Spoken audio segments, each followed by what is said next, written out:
It's a false trichotomy that the mind, body, and environment are separate and distinct. I mean, it goes from Cartesian dualism to a trichotomy. You know, what, as Lucy was talking about in terms of PTSD, structurally affects the brain, just as meditation does. I mean, so the mind, body, environment separation is really false, number one. Number two, when you make those connections and you keep those connections in mind, you know, you realize that physiological problems are mental problems, they're just different labels. And frankly, I think it's really a false pretense that they're different. Now, there are critical periods. So 0 to 3 is really critical. And 14 to 26, the young adulthood, that's the time when the lower centers of the brain, the so-called reptilian brain, the amygdala, the hippocampus, the cingulate gyrus, you know, form connections to the higher centers of the brain and eventually come all together at the orbital frontal cortex, right behind my eyeballs.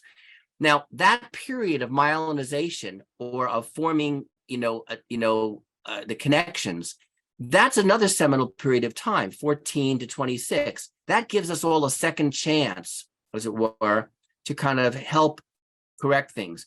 So while there is a false trichotomy, we do have critical periods that we have to pay attention to. And that's why I think this forum is so important, because young adulthood is that period of time when we really have an opportunity, as much as 0 to 3, to help young people change.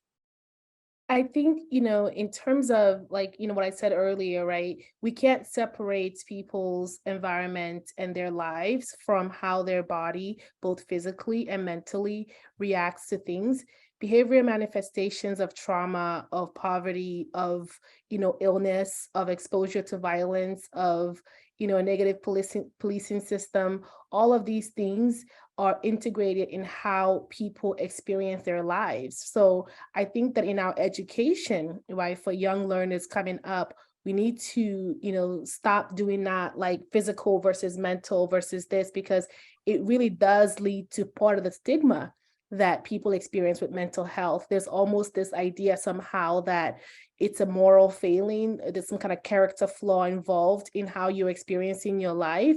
And if you just, work hard enough, you could just not feel sad or not feel anxious. So when we look at things and try to put it as this is just mental health versus, oh, this is actually a physical health issue, we can actually cause patients to experience more stigma and harm.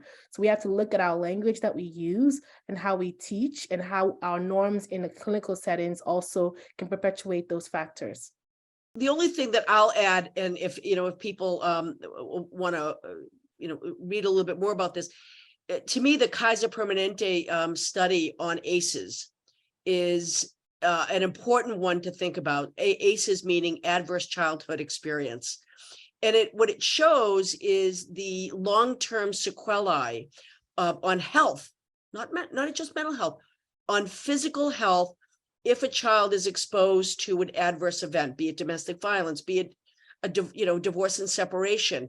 And they have been able to quantify that. So that's a place to look, take a look if you really want to see the intersectionality of the physical, environmental, and mental health. That study really lays it out, as do many other, but that one is pretty clear.